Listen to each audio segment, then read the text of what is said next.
Hace 3 semanas no tengo una herramienta de código y al mismo tiempo estoy construyendo más que nunca. Arranqué una productora en 3 días, estoy en procesos con varias empresas y mi producto quedó totalmente frenado. Y realmente no sé si esto es avanzar o perder el foco. Hoy, 16 de marzo, estoy bastante abrumado con todo. Tal vez porque me surgieron muchas oportunidades, empezando por arrancar una productora en 3 días, básicamente armarlo todo junto con mi hermana. Hicimos ya 2 transmisiones para un club de acá de mi ciudad, entonces ya es algo tangible y real y estresante al mismo tiempo, lo cual, bueno, lo hicimos con ansiedad, a los golpes, con discusiones, sobre todo para que salga bien. Y creo que parte de abrumarme es entender dónde entra todo esto en cuanto a mis objetivos, por ejemplo, para la tecnología o inteligencia artificial, porque en este caso lo audiovisual es algo que me encanta y más combinado con el deporte, y al mismo tiempo no quiero perder el foco entre crear contenido, entre cyber, crear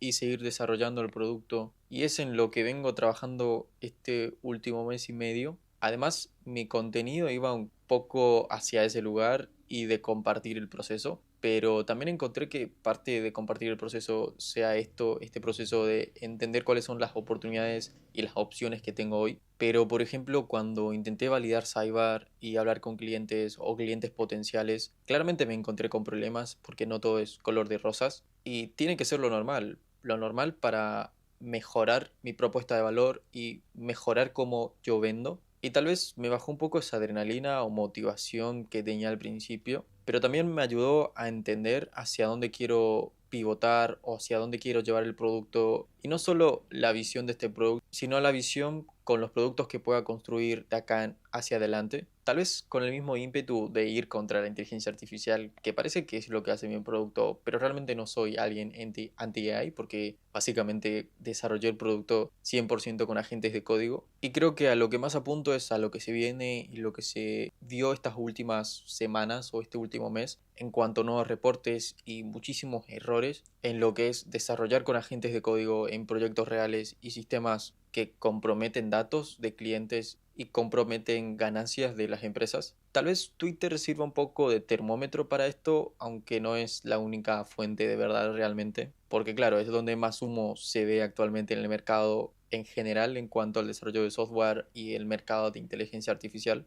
Y tal vez mi producto Cyber creo que apunta un poco contra eso, de apaciguar un poco ese hype de la inteligencia artificial y que no todo es solamente ir hacia adelante. Porque, repito, no soy anti-AI, todo lo contrario. Solo que me parece absurdo pensar que en un año o menos la inteligencia artificial va a acaparar todo el mercado, que puede pasar, pero lo veo muy lejano porque los últimos avances claramente fueron extraordinarios en cuanto a tecnología e ingeniería, pero la adopción sigue siendo muy lenta y cada vez hay más obstáculos. Por dar un ejemplo, el problema que hubo con los modelos de Anthropic y Estados Unidos que lo utilizaban para defensa nacional y que al final parecía como que era un debate más moral y que ChatGPT también se sumó un poco a esa como guerra, se podría decir. Bueno, justo suena bastante mal, pero es como ese debate entre la moral y la tecnología y hacia dónde apuntan estos laboratorios. Pero finalmente OpenAI cerró un deal con Estados Unidos, así que quedó bastante turbulento todo el mercado. Y esto impacta directamente a lo que es el negocio de los laboratorios de inteligencia artificial,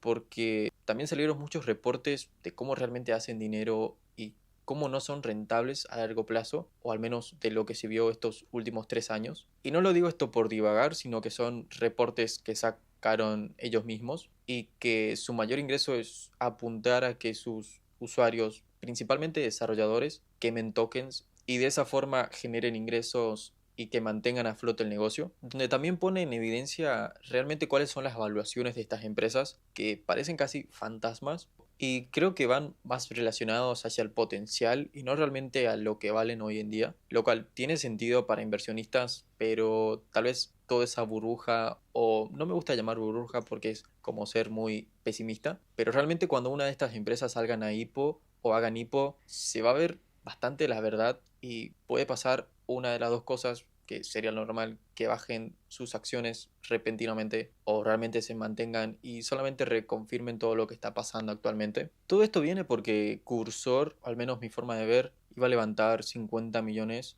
de dólares, lo cual lo posicionaba como una de las empresas mejores valuadas al mismo nivel que Ford, por ejemplo, una empresa que debe estar hace 50 años o más, no sé los datos exactos, pero parece un sinsentido que una empresa que no tiene un modelo de negocio rentable, al menos comparando con Anthropic o OpenAI en cuanto a sus agentes. Todo esto viene a que también creo que uno de mis objetivos es tener un laboratorio o al menos liderar un poco lo que es la investigación de modelos y lo que es inteligencia artificial, no solo LLMs. Entonces me interesa más, entonces toda esta información que recopilo tal vez es porque me interesa saber cómo funcionan estos modelos de negocios, porque al final son un negocio y la rentabilidad parece que no es un camino llano, lo cual es normal porque la adopción de inteligencia artificial realmente está empezando recién y es muy temprano. Y como creció exponencialmente, tal vez la adopción entre comillas, porque realmente Twitter, como dije, no es un parámetro para medir esto. Porque si estas compañías, por ejemplo, logran subir su porcentaje de usuarios pagos, ya sea por planes o por consumo de tokens, por ejemplo, en un 20%, por dar un ejemplo, pareciera que es como un modelo de negocio más rentable a largo plazo, porque realmente no es lo que está pasando. Casi el 95% de los usuarios que tienen planes en Claude, por ejemplo, o OpenAI directamente con diferentes servicios, no son pagos, así que ese número apunta a subir, tal vez con publicidad, que parecía como que era lo siguiente, pero realmente nadie avanzó. Volviendo a la adopción, que creo que lo que pasa en Argentina es un poco similar, porque tenemos como esa cultura de adoptar tecnologías rápidamente, como pasó con las criptomonedas, y creo que el contexto del país también hace que esto, la adopción o al menos el uso de la inteligencia artificial sea más visible, por ejemplo, teniendo a Mercado Libre como punta de lanza esta adopción en ingeniería y eso hacia abajo para que pymes, empresas, desarrolladoras de software o consultoras empiecen a usarlo, independientemente desde automatizaciones a lo que más impacto puede tener en la productividad, que es generar código y generar software. Porque simplemente desde Meli hacia abajo no es el mismo dinero, el mismo presupuesto y lo que nos permite la inteligencia artificial es este tipo de productividad que muchos hablan y creo que para nuestro mercado es donde más se nota. Justo esta semana, bueno, el fin de semana, Ariel, el CEO de Cocos, alimentó un poco este humo de la inteligencia artificial, que bueno, está bien, él lo usa como un juego y lo usa como publicidad simplemente para Cocos y su empresa. Porque hablar de AI da números, yo también lo hago. Y la publicidad, buena o mala, realmente le sirve a Cocos igualmente. Por ejemplo, el equipo de Mercado Libre, casi todos están en Twitter. Algunos venden un poco de fruta y otros realmente tienen proyectos en paralelo que impactan o que sirven o comparten contenido de valor. Y esa es su publicidad. Mercado Libre tiene publicidad de su ingeniería o de sus procesos de ingeniería con inteligencia artificial a partir de sus desarrolladores o de sus propios perfiles, lo cual no es tan diferente a lo que está haciendo Ariel realmente. Entonces, que hable un CEO y de Cocos, una de las plataformas líderes en finanzas, inversiones y el poder de decisión que pueda tener él sobre incluir agentes de código, me parece que pasa más sobre la narrativa de la adopción que él comparte, aunque también es un poco de byte para mover un poco el avispero y que se empiece a hablar de esto un poco más en Argentina. Como dije, le cayeron con todo y él estoy seguro que disfruta de esto. Como dije recién, él no va a asignar un agente de código y repitió que él sigue contratando más desarrolladores y pasan todas las empresas a nivel global y tal vez pymes o consultoras que existan en Argentina van a ver esto y van a entender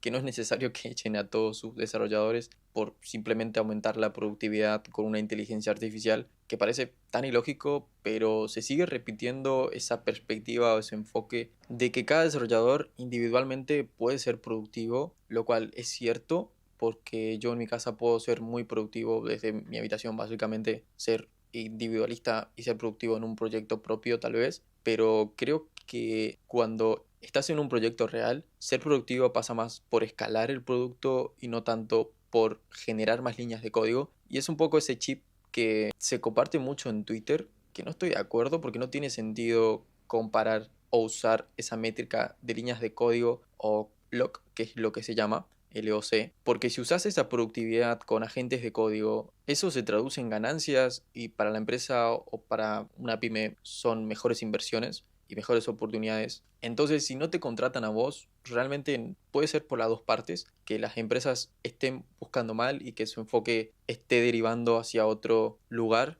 Estoy siendo redundante, pero realmente tu enfoque como desarrollador no tendría que ser seguir siendo un desarrollador, porque las empresas a nivel global no están buscando eso, sino es más bien un perfil más como ingeniero y que tu productividad individual realmente impacte en un proyecto. Y otro punto importante es que un proyecto real realmente es muy complejo y es un sistema enorme y solo con entender o usar agentes de código no es suficiente. Se necesita más capacidad, habilidades y un poquito de razonamiento para entender que esto es así. Y es lo que vengo repitiendo básicamente en casi todos mis videos. Por ejemplo, hace una semana no estudio y no sé, no pasa nada, no es un gran problema porque, como comenté, estoy en un proceso de tener muchas opciones o muchas oportunidades. Entonces, tal vez mi tiempo se está ocupando más en eso. Y al mismo tiempo pienso que si uso mi tiempo para estudiar o puedo hacer esa comparación de para qué necesito estudiar, para qué necesito obtener conocimientos, para qué necesito usar 2 horas de mi día para aprender matemáticas y que eso impacte en mi habilidad para programar mejor o ser mejor ingeniero.